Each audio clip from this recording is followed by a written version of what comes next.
ബത്തേരി കിച്ചണിൻ്റെ ഇന്നത്തെ വീഡിയോയിലേക്ക് എല്ലാവർക്കും സ്വാഗതം.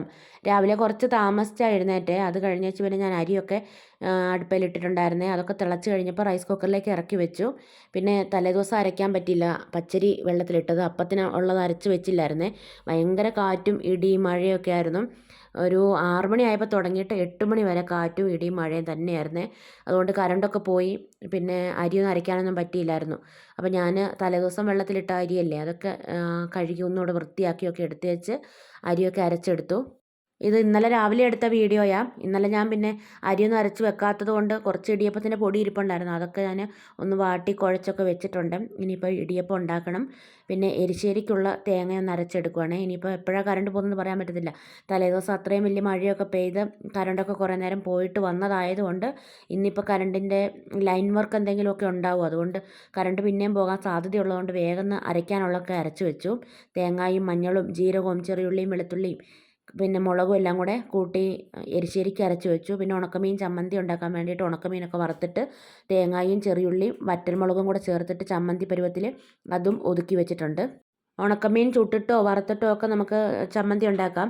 അതിൻ്റെ കൂടെ കാന്താരിയോ പച്ചമുളകോ അല്ലെങ്കിൽ ഉണക്കമുളകോ ഇടാം. ഉണക്കമുളക് ഇട്ട് അരയ്ക്കുമ്പോൾ ഒന്നുകൂടെ ടേസ്റ്റ് കേട്ടോ. അരഞ്ഞു പോകല്ലേ, മീനൊന്നും അങ്ങനെ അരഞ്ഞു പോകാൻ പാടില്ല. ചെറിയ ചെറിയ പൊടി പൊടിയായിട്ട് കിടക്കുകയും വേണം. ആ ഒരു പരുവത്തിൽ ആക്കിയെടുക്കണം. ഈ പരിപ്പ് വെന്തിട്ടുണ്ട് എരിശ്ശേരിക്കുള്ള.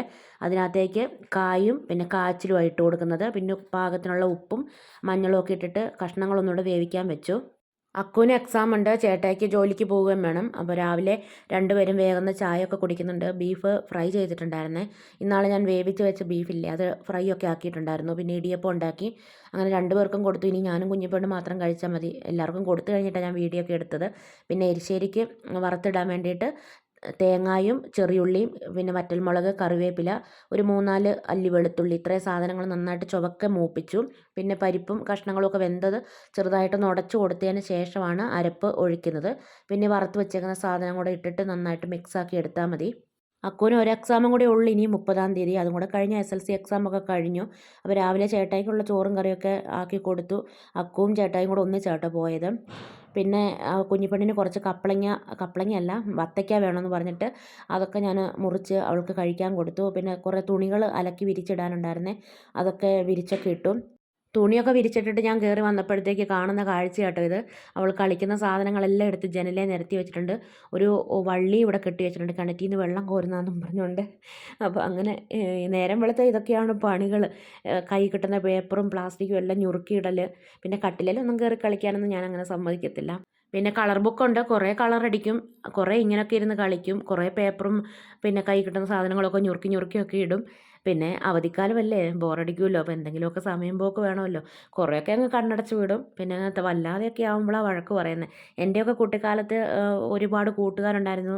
അപ്പോൾ അങ്ങനെ അവരുടെ കൂടെ കളിക്കാനൊക്കെ പോകാമായിരുന്നു. അന്നേരമൊക്കെ സമയം പോകും നമുക്കറിയത്തില്ല. അതൊക്കെ രസമായിരുന്നു. സ്കൂൾ അടയ്ക്കാൻ വേണ്ടി നോക്കിയിരിക്കുമായിരുന്നു. പക്ഷേ ഇപ്പോൾ അങ്ങനെയൊന്നും ഇല്ലല്ലോ. ഇപ്പം കുഞ്ഞിപ്പെണ്ണിനെയൊന്നും സംബന്ധിച്ച് കൂട്ടുകാരോ ഒന്നും അയൽവക്കത്തൊന്നും അങ്ങനെ പിള്ളേരൊന്നും പണ്ടത്തെ പോലെ അങ്ങനെ കളിക്കാൻ വരലും അങ്ങനത്തെ പരിപാടിയൊന്നുമില്ല. ഇവിടെ അയൽവക്കത്തൊക്കെ പിള്ളേരൊക്കെ ഉണ്ട്. പക്ഷേ എല്ലാവരും അവരവരുടെ വീട്ടിലൊക്കെ ഇരുന്ന് അങ്ങനെ കളിക്കും. പണ്ടത്തെ കാലത്തല്ലേ അയൽവക്കത്തൂടെയൊക്കെ പോയി കഞ്ഞിയും കറിയും വെച്ചും മരത്തിൽ കയറിയൊക്കെ കളിച്ചുകൊണ്ടിരുന്നത്. ഇപ്പോൾ ആ പരിപാടിയൊന്നും ഇല്ല കേട്ടോ. പിന്നെ കുറേ പാത്രങ്ങളൊക്കെ കഴുകി വെച്ചിട്ടുണ്ടായിരുന്നേ. പിന്നെ ഞാൻ പാത്രമൊക്കെ എടുത്ത് അടുക്കി പറക്കി വെക്കുന്നതിന് മുമ്പ് ഇതുപോലെ നന്നായിട്ട് തുടച്ചിട്ടാണ് വെക്കുന്നത്. അല്ലെങ്കിൽ ആ പാത്രത്തിലെ വെള്ളമെല്ലാം വീണ് അവിടെ പിന്നെ ഈച്ചയൊക്കെ ഭയങ്കര കൂടിയൊക്കെ വരും. അതുകൊണ്ട് പിന്നെ നന്നായിട്ട് തുടച്ച് വൃത്തിയാക്കിയിട്ടാണ് എല്ലാം അടുക്കി പറക്കിയൊക്കെ വെക്കുന്നത്. ഇനിയിപ്പോൾ ശകലവും കൂടെ പാത്രം കഴുകാനുണ്ട്, അതൊക്കെ കഴുകി വെക്കുക. ഞാൻ പാത്രം കഴുകുന്നതിന് മുമ്പ് ചെടിയുടെ ചോട്ടിലിടേണ്ട വേസ്റ്റുകൾ അവിടെ കൊണ്ടിടും. പിന്നെ കോഴിക്ക് കൊടുക്കേണ്ടത് കോഴിക്ക് കൊടുക്കും. ഹരിതകർമ്മസേനയുടെ ചാക്കിൽ വെക്കേണ്ട സാധനങ്ങൾ അതിനകത്ത് കൊണ്ട് വെച്ചതിന് ശേഷമാണ് പാത്രമൊക്കെ കഴുകാൻ വേണ്ടി തുടങ്ങുന്നത്. അങ്ങനെ നമ്മൾക്ക് ഒരു സൗകര്യപ്രദമായൊരു ഓർഡർ തിരഞ്ഞെടുത്ത് ചെയ്യുവാണെങ്കിൽ പണികളൊക്കെ എളുപ്പം ചെയ്യാൻ പറ്റും.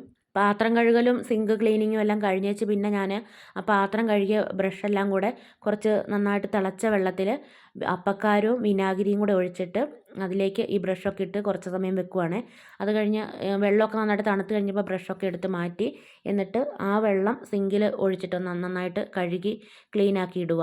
നമ്മുടെ അടുക്കളയും വീടും ഒക്കെ എപ്പോഴും നല്ല വൃത്തിയായിട്ട് ഇരിക്കാൻ വേണ്ടിയിട്ട് നമ്മൾ ദിവസവും ചെയ്യുന്ന കാര്യങ്ങളാണ്. എന്നാലും ഇതൊരു ഓർഡർ അനുസരിച്ച് ചെയ്യുവാണെങ്കിൽ എളുപ്പം പണിയും തീരും, വീടും അടുക്കളയൊക്കെ നല്ല വൃത്തിയായിട്ട് ഇരിക്കുകയും ചെയ്യും.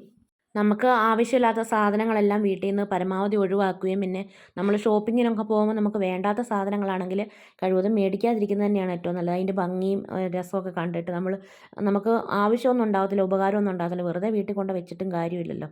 പിന്നെ അലക്കാനുള്ള തുണി ഇടാൻ വേണ്ടിയിട്ട് സ്റ്റെയറിൻ്റെ അടിയിൽ ഒരു ബേസിൻ വെച്ചിട്ടുണ്ട്. അങ്ങനെ നമ്മൾ എവിടെയെങ്കിലും തുണിയൊക്കെ ഇട്ട് വെക്കാൻ വേണ്ടിയിട്ട് ഒരു പാത്രമൊക്കെ വെക്കുകയാണെങ്കിൽ അത് അവിടെ ഇവിടെയൊക്കെ വലിച്ചു വാരിയൊക്കെ ഇടാതിരിക്കുമല്ലോ. ഞാൻ എല്ലാ പണികളും ചെയ്തേച്ച് പണികളെല്ലാം തീർത്ത് പോകാൻ നേരത്തെ എല്ലാം ഒന്ന് നോക്കി നിൽക്കും കേട്ടോ. എനിക്കിങ്ങനെ കണ്ടോണ്ട് നിൽക്കാൻ തന്നെ ഭയങ്കര ഇഷ്ടം. എല്ലാം നല്ല വൃത്തിയായിട്ട് കിടക്കുന്നത് കാണുമ്പോഴേ ഒരു പ്രത്യേക രസമല്ലേ. സിമ്പിളായിട്ട് നമ്മുടെ വീട്ടിൽ നമുക്ക് ഉണ്ടാക്കാൻ പറ്റുന്ന ഒരു ക്ലീനിങ് ലിക്വിഡാണ്. നല്ല മണം കിട്ടാനൊക്കെ വേണ്ടിയിട്ട് ഉപയോഗിക്കാൻ പറ്റുന്നതാണ്. ഒരു കുപ്പിയിൽ അതിൻ്റെ പകുതി ഭാഗത്തോളം വെള്ളം എടുത്തിട്ടുണ്ട്. പിന്നെ 2-3 തുള്ളി ഡിഷ് വാഷ് ലിക്വിഡാണ് ഒഴിച്ചു കൊടുക്കുന്നത്. ഒരുപാട് ഒഴിക്കേണ്ട, അന്നേരം വല്ലാതെ പതയായി പോകും. അതുകൊണ്ട് കുറഞ്ഞ അളവിൽ ഒഴിച്ചാൽ മതി. പിന്നെ കുറച്ച് ലൈസോളും കൂടെ മിക്സാക്കി വിനാഗിരിയും കൂടെ ചേർത്ത് മിക്സാക്കിയിട്ടാണ് നന്നായിട്ട് കുലുക്കിയിട്ട് ഇങ്ങനെ സ്പ്രേ ചെയ്ത് ക്ലീൻ ചെയ്യുന്നത്. സ്റ്റൗവ്, ഫ്രിഡ്ജ്, മിക്സി എല്ലാം ക്ലീൻ ചെയ്യാൻ വേണ്ടിയിട്ട് ഇതെടുക്കാൻ നല്ല മണമൊക്കെ ഉണ്ട്. പുൽത്തൈലവും കംഫർട്ടും ഒക്കെ മണം കിട്ടാൻ വേണ്ടിയിട്ട് ഉപയോഗിക്കുന്ന പോലെ തന്നെ ഈ ഒരു ലിക്വിഡും പാചകം വൃത്തിയാക്കാനും സിങ്ക് വൃത്തിയാക്കാനും ഒക്കെ നല്ലതാണ്. ഇത് മീൻ വെട്ടാൻ വേണ്ടിയിട്ട് എടുക്കുന്ന കത്രികയാണ്. അതും ഞാനൊന്ന് നന്നായിട്ട് തേച്ച് കഴുകി വൃത്തിയാക്കി വെക്കുന്നുണ്ട്. നമ്മളിങ്ങനെ ദിവസം ഉപയോഗിക്കുന്ന സാധനങ്ങളൊക്കെ പാത്രം കഴുകുന്ന കൂടെ തന്നെ അങ്ങ് കഴുകി വെക്കണം. പിന്നെ പൈപ്പൊക്കെ നന്നായിട്ട് കഴുകി വൃത്തിയാക്കിയതിന് ശേഷം ഒരു ഉണങ്ങിയ തുണി കൊണ്ട് തുടച്ച് വൃത്തിയാക്കുന്നുണ്ട്. അല്ലെങ്കിൽ ആ വെള്ളം നനവ് അവിടെ ഇരുന്ന് ഉണങ്ങുമ്പോൾ ഒരു വെളുത്ത പാടുകൾ വരും. അതില്ലാതിരിക്കാൻ വേണ്ടിയിട്ട് ഇതുപോലെ ഒരു തുണി കൊണ്ട് തുടച്ചാൽ മതി. ഫർണിച്ചറൊക്കെ ഇതുപോലെ ഇച്ചിരി ഇടയിട്ട് വെക്കുവാണെങ്കിൽ അടിച്ചു വാരാനും തുടയ്ക്കാനും ഒക്കെ നല്ല എളുപ്പമായിരിക്കും. അല്ലെങ്കിൽ നമ്മൾ വല്ലപ്പോഴും എല്ലാം നീക്കി അടിക്കുകയും തുടയ്ക്കുകയൊക്കെ ചെയ്യുന്ന സമയത്ത് ഭയങ്കര ബുദ്ധിമുട്ടായിരിക്കും. ഇങ്ങനെ എന്നും 1 മിനിറ്റ് പോലും സമയം വേണ്ടല്ലോ. ഇതുപോലെ ഇച്ചിരി ഫർണിച്ചറൊക്കെ നീക്കി വെക്കുവാണെങ്കിൽ അതിൻ്റെ ഇടവശമൊക്കെ തൂക്കാനും തുടയ്ക്കാനും ഒക്കെ. അപ്പോൾ എന്നും അങ്ങനെ ചെയ്യുമ്പോൾ വല്ലപ്പോഴും ഒന്ന് നീക്കി തുടയ്ക്കുകയും തൂക്കുകയൊക്കെ ചെയ്യുമ്പോൾ വലിയ ബുദ്ധിമുട്ടൊന്നും വരത്തില്ല. പിന്നെ സ്റ്റൗവിൻ്റെ അടിവശമൊക്കെ അത് ഞാൻ എന്നും ക്ലീൻ ചെയ്യാറുണ്ട്. പിന്നെ സ്വിച്ച് ബോർഡ് ഒക്കെ ക്ലീൻ ചെയ്യും. സ്റ്റൗ അല്ല, ഗ്യാസ് കുറ്റി വല്ലപ്പോഴും നീക്കിയിട്ട് തുടയ്ക്കാറുള്ളൂ. ബാത്റൂം ഞാൻ എന്നും കുളിക്കാൻ പോകുന്നതിന് മുമ്പാണ് കഴുകി വൃത്തിയാക്കുന്നത്. കയ്യിൽ ഗ്ലൗസ് ഒന്നും ഇട്ടിട്ടില്ല, ബ്രഷ് കൊണ്ട് തന്നെ നന്നായിട്ട് തേച്ചരച്ച് കഴുകി വൃത്തിയാക്കുക കേട്ടോ ചെയ്യുന്നത്. പിന്നെ അരിയൊക്കെ അരച്ച് കഴിഞ്ഞിട്ട് മിക്സിയൊക്കെ എന്നും തുടച്ച് വൃത്തിയാക്കി വെക്കും. അയൽപക്കത്തെ വീട്ടിൽ നിന്ന് കുറച്ച് മാങ്ങ കിട്ടിയതാണ്. ഉപ്പിലൊക്കെ ഇട്ടിട്ട് അച്ചാർ ഇടാൻ വേണ്ടി നല്ലതായത്, കണ്ണിമാങ്ങ അച്ചാർ.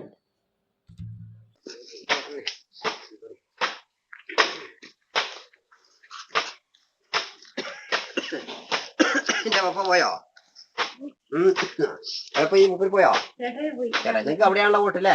ഞങ്ങൾക്ക് അവിടെയാ. കോടിയാടിയാണ് പിന്നെ ഇവിടെ നെന്മേരിക്കുന്നത്. ഇലക്ഷൻ്റെ സമയമൊക്കെ ആയതുകൊണ്ട് വോട്ടൊക്കെ ചോദിച്ചുകൊണ്ട് ഇപ്പം ഇങ്ങനെ ആൾക്കാരൊക്കെ വരുന്നുണ്ട്. വൈകുന്നേരം കുറച്ച് സാധനങ്ങളൊക്കെ മേടിക്കാൻ വേണ്ടിയിട്ട് ബത്തേരിയിലേക്ക് പോകുക. ചേട്ടായി ജോലിയൊക്കെ കഴിഞ്ഞിട്ട് ബത്തേരിയിൽ നിൽക്കാൻ ഞങ്ങളോട് ബസ്സിന് കയറിയിട്ട് അങ്ങോട്ട് വരാനാണ് പറഞ്ഞത്. അപ്പോൾ ഞങ്ങൾ പോകുക. ഞങ്ങൾ മാത്രമുണ്ട്, ഡ്രൈവറും കണ്ടക്ടറും ഞങ്ങളും മാത്രമുണ്ട് കേട്ടോ ബസ്സിൽ, വേറെ ആരുമില്ലേ. സാധാരണ ഇങ്ങനൊന്നുമല്ല, നിറച്ച ആൾക്കാരായിരിക്കും എപ്പോഴും ബസ്സിൽ. ഇത് ആദ്യമായിട്ടാണ് ഇങ്ങനെ ഞങ്ങൾ മാത്രമായിട്ടൊക്കെ ബസ്സിൽ കയറി യാത്ര ചെയ്യുന്നത്.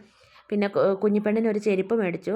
അവൾക്ക് ചെന്ന പാടെ തന്നെ ഈ ഒരു ചെരുപ്പ് കണ്ടു അങ്ങ് ഇഷ്ടപ്പെട്ടു. അവളതെടുത്ത് കൈ പിടിച്ചു. പിന്നെ വേറൊന്നും നോക്കാനേ സമ്മതിക്കുന്നില്ല. എനിക്കത് മതി എന്നും പറഞ്ഞുകൊണ്ട് പിന്നെ അത് തന്നെയാണ് എടുത്തത്.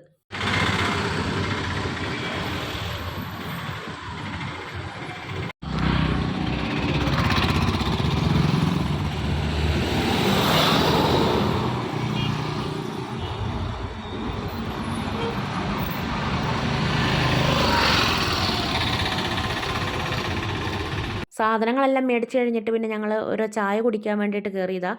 പിള്ളേർ രണ്ടുപേരും സർബത്താണ് കുടിച്ചത്. ചേട്ടായി ചായ കുടിച്ചു. എനിക്ക് പിന്നെ ചായയും കാപ്പിയൊന്നും വേണ്ടാത്തതുകൊണ്ട് അതൊന്നും കുടിച്ചില്ല. ഒരു പഴംപൊരി കഴിച്ചായിരുന്നു കേട്ടോ. പിന്നെ പൈനാപ്പിൾ ബജി ഉണ്ടായിരുന്നു.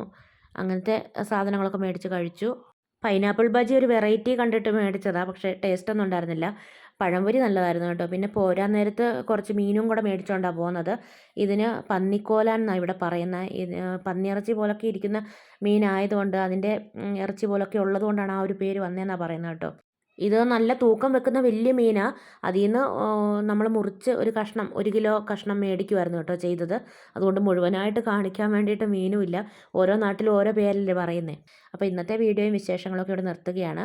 വീഡിയോ കണ്ടിഷ്ടമാവുകയാണെങ്കിൽ സബ്സ്ക്രൈബ് ചെയ്യാനും ലൈക്ക് ചെയ്യാനും ഷെയർ ചെയ്യാനും കമൻറ്റ് ചെയ്യാനൊന്നും മറന്നു പോകരുതേ.